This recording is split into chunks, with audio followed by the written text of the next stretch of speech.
এখন আমরা আলোচনা করব কুরবানির বিধান নিয়ে। কুরবানি এটা কি? কুরবানি এটা একটি ওয়াজিব আমল, নফল না, সুন্নত না, মুস্তাহাব কোনো আমল না, বরং ওয়াজিব একটি আমল। হাদিস শরীফে হযরত আবী হুরায়রা রাদিয়াল্লাহু তাআলা আনহু থেকে বর্ণিত, তিনি বলেন রাসূলুল্লাহ সাল্লাল্লাহু আলাইহি ওয়াসাল্লাম বলেছেন, মান ওয়াজাদা সাআতান ফালাম ইউদাহি ফালা ইয়াকরাবান্না মুসাল্লানা। যে ব্যক্তির সামর্থ্য থাকা সত্ত্বেও সে কুরবানি করল না, সেই জন্য আমাদের ঈদগাহ তথা নামাজের স্থানে না আসে। অন্য হাদিসে হযরত ইবনে ওমর রাদিয়াল্লাহু তাআলা আনহু থেকে বর্ণিত, তিনি বলেন, আকামা রাসূলুল্লাহ সাল্লাল্লাহু আলাইহি ওয়াসাল্লাম ফিল মাদিনাতি 10 সিনিনা ইউদাহি। নবী করিম সাল্লাল্লাহু আলাইহি ওয়াসাল্লাম মদিনায় 10 বছর ছিলেন। 10 বছরে রাসূলুল্লাহ সাল্লাল্লাহু আলাইহি ওয়াসাল্লাম কুরবানি করেছেন। তাহলে প্রথম হাদিসে রাসূলুল্লাহ সাল্লাল্লাহু আলাইহি ওয়াসাল্লাম খুব শক্তভাবে ধমকের স্বরে বলেছেন। দ্বিতীয় হাদিসে রাসূলুল্লাহ সাল্লাল্লাহু আলাইহি ওয়াসাল্লামের সর্বদা আমল। এর থেকে এই বিষয়টি সাব্যস্ত হয় যে কুরবানি এটি একটি ওয়াজিব আমল, ওয়াজিব বিধান। এটা সুন্নত না, নফল না, মুস্তাহাব না। যারা বলে যে কুরবানি ওয়াজিব না, মন চাইলে করলাম, না মন চাইলে করলাম না, তাদের কথাটি ভুল, ভ্রান্ত কথা। কুরবানি এটা কার উপর ওয়াজিব এবং কুরবানি করার জন্য কি কি শর্ত? কুরবানি যে ব্যক্তির সামর্থ্য রয়েছে তার উপর কুরবানি ওয়াজিব, এবং কুরবানি করার জন্য কিছু শর্ত রয়েছে। প্রথমত একটি শর্ত, সেটা আমরা সকলেই জানি, যে একজন মানুষ কুরবানি করার জন্য সে মুসলমান হতে হবে, কোনো অমুসলিমের উপর কুরবানি ওয়াজিব না। দ্বিতীয়ত, সুস্থ মস্তিষ্কের মানুষ হতে হবে, পাগল, মাজনুন এদের উপর কুরবানি ওয়াজিব না। তৃতীয়ত, কুরবানিকারী অবশ্যই বালেগ পুরুষ হতে হবে, কোনো ছোট বাচ্চা, নাবালক শিশু তার উপর কুরবানি ওয়াজিব না। অনুরূপভাবে একজন মানুষ মুকিম হতে হবে, মুসাফিরের উপর কুরবানি ওয়াজিব না। শরীয়তের দৃষ্টিতে যারা মুসাফির তাদের উপর কুরবানি ওয়াজিব না। হ্যাঁ, যদি আমাদের বাড়ির পাশাপাশি আমরা 10 মাইল 15 মাইল দূরত্বে আমরা যাই, তাহলে এর দ্বারা কুরবানির বিধান, ওয়াজিব বিধান রহিত হয় না, বরং কুরবানি করতে হবে। পঞ্চম আরেকটি শর্ত, সেটা হচ্ছে যে একজন মানুষ কুরবানি করার জন্য নেসাব পরিমাণ মালের মালিক হতে হবে। যদি কোনো মানুষ নেসাব পরিমাণ মালের মালিক না হয়, তাহলে তার উপর কুরবানি ওয়াজিব না। এখন কথা হলো যে কতটুকু মালের মালিক হলে একজন মানুষ নেসাব পরিমাণ মালের মালিক হবে। কোনো মানুষের নিকট যদি 52.5 তলা রূপা কিংবা তার সমপরিমাণ মূল্যের কোনো বস্তু থাকে, তাহলে সে নেসাব পরিমাণ মালের মালিক, তার উপর কুরবানি ওয়াজিব। কারো নিকট রূপা নেই, 7.5 ভরি স্বর্ণ আছে, তাহলে তার উপর কুরবানি ওয়াজিব। কোনো ব্যক্তির নিকট রূপাও নেই, স্বর্ণও নেই, কিন্তু তার নিকট অতিরিক্ত আসবাব রয়েছে, অতিরিক্ত বস্তু রয়েছে, ঘর আছে, বাড়ি আছে, গাড়ি আছে, কিংবা ব্যবসায়ের অতিরিক্ত সম্পত্তি রয়েছে, যেগুলোর মূল্য 52.5 তলা রূপার সমপরিমাণ হবে, তাহলে তার উপর কুরবানি ওয়াজিব। এখন কথা হলো যে নেসাবের মালিক কখন থেকে থাকতে হবে? জাকাতের নেসাবের ন্যায় কুরবানির নেসাব পুরো 1 বছর তার উপর অতিবাহিত হতে হবে না, বরং কুরবানির যে 3 দিন রয়েছে, 10 তারিখ, 11 তারিখ, 12 তারিখ, এই 3 দিন কারো নিকট যদি নেসাব পরিমাণ মাল থাকে, তাহলে তার উপর কুরবানি ওয়াজিব। কোনো ব্যক্তির নিকট 9 তারিখে নেসাব পরিমাণ মালের সম্পত্তি রয়েছে, নেসাব পরিমাণ সে মালের মালিক, কিন্তু 10 তারিখ, 11 তারিখ, 12 তারিখ সে নেসাব পরিমাণ মালের মালিক না, তাহলে তার উপর কুরবানি ওয়াজিব না। অনুরূপভাবে কোনো ব্যক্তির নিকট 13 তারিখে নেসাব পরিমাণ মাল আসছে, কোরবানির দিনগুলোতে তার নিকট নেসাব পরিমাণ মাল ছিল না, তাহলে তার উপর কোরবানি ওয়াজিব না। অনুরূপভাবে কোরবানির নেসাব পরিমাণ মালিক হওয়া, এই বিষয়টা কখনের ধর্তব্য? এটা হচ্ছে শেষ সময়ের ধর্তব্য।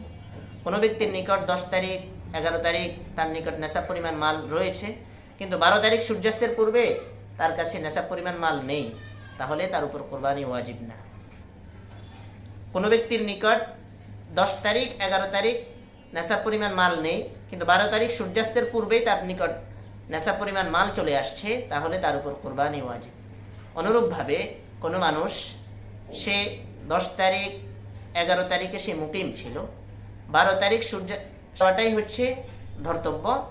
12 তারিখ সূর্যাস্তের পূর্বে যদি শর্তগুলো কারো থেকে দূর হয়ে যায় তাহলে তার উপর কোরবানি ওয়াজিব হবে না। অনুরূপভাবে 12 তারিখ সূর্যাস্তের পূর্বে যদি কারো নিকট শর্তগুলো পাওয়া যায় তাহলে তার উপর কোরবানি ওয়াজিব হবে। এখন আমরা আলোচনা করব কোন প্রাণীগুলো কোরবানি দেওয়া যাবে। গরু, মহিষ, ওট, ভেড়া, দুম্বা, বকরি এই জাতীয় যে প্রাণীগুলো রয়েছে এগুলো কোরবানি দেওয়া যাবে। এগুলো নর হোক মাদা হোক যেটাই হোক কোরবানি দেওয়া যাবে, এবং এগুলো যদি খাসি হয় খাসিও কোরবানি দেওয়া যাবে, এতে কোনো সমস্যা নেই। কিন্তু এগুলোর মধ্যে থেকে সবগুলোর জন্য নির্দিষ্ট একটি বয়স রয়েছে। ওটের জন্য 5 বছর, গরুর জন্য 2 বছর, আর অন্যান্য যেগুলো আছে বকরি, মেষ, দুম্বা এগুলোর জন্য 1 বছর। এই বয়সের কম হলে কোরবানি দেওয়া জায়েজ হবে না। কিন্তু হ্যাঁ, যদি মেষ, দুম্বা এগুলো যেগুলো ছোট আছে ছোটগুলোকে যদি বড়গুলোর মধ্যে ছেড়ে দেওয়ার পর তার শারীরিক গঠনের দিক থেকে তাকে বড় বোঝা যায় তাহলে তা দ্বারা কোরবানি দেওয়া যাবে, তবে শর্ত হলো তার বয়স কমপক্ষে 6 মাস হতে হবে।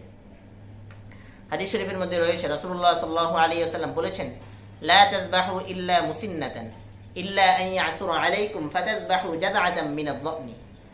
তোমরা বয়স্ক পশুই কোরবানি করো, তবে যদি বয়স্ক পশু না পাও তাহলে 6 মাস বিশিষ্ট যে দুম্বা বা মেষ রয়েছে যেগুলো শারীরিক গঠনে অনেক বড় সেগুলো তোমরা কোরবানি করতে পারো, এতে কোনো সমস্যা নেই। এখন আমরা আলোচনা করব শরীকের কয়েকটি মাসআলা নিয়ে।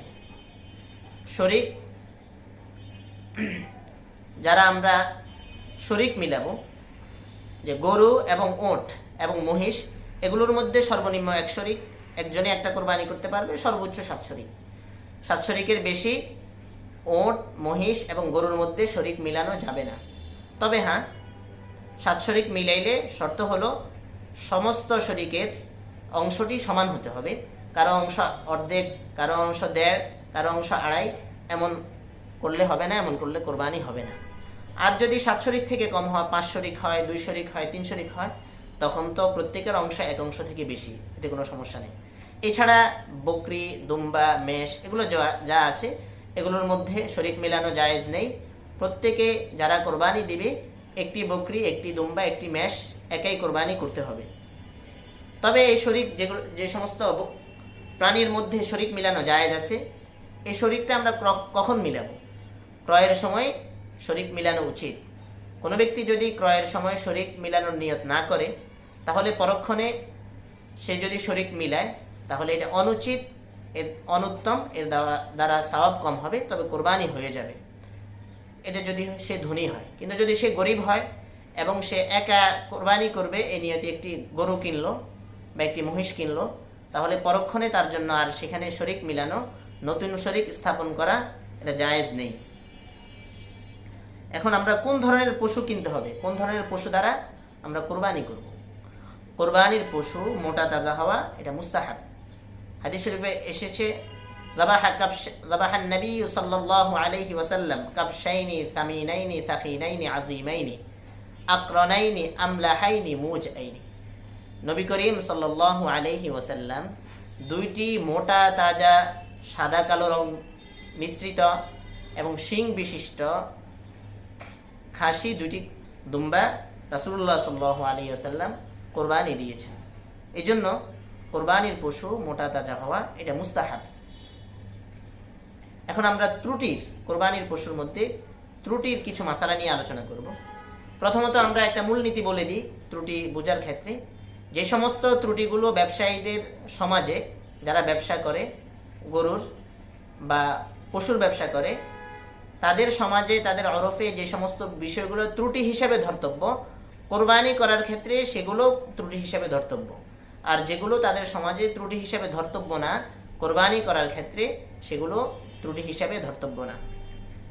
সুতরাং কোনো গরুর যদি ল্যাংড়া হয়, যে 3 পা দিয়ে সে হাঁটতে পারে, 1 পা দিয়ে সে একেবারেই হাঁটতে পারে না, জমিনের সাথে সে মিলাইতেই পারে না, তাহলে তা দ্বারা কোরবানি করা জায়েজ হবে না।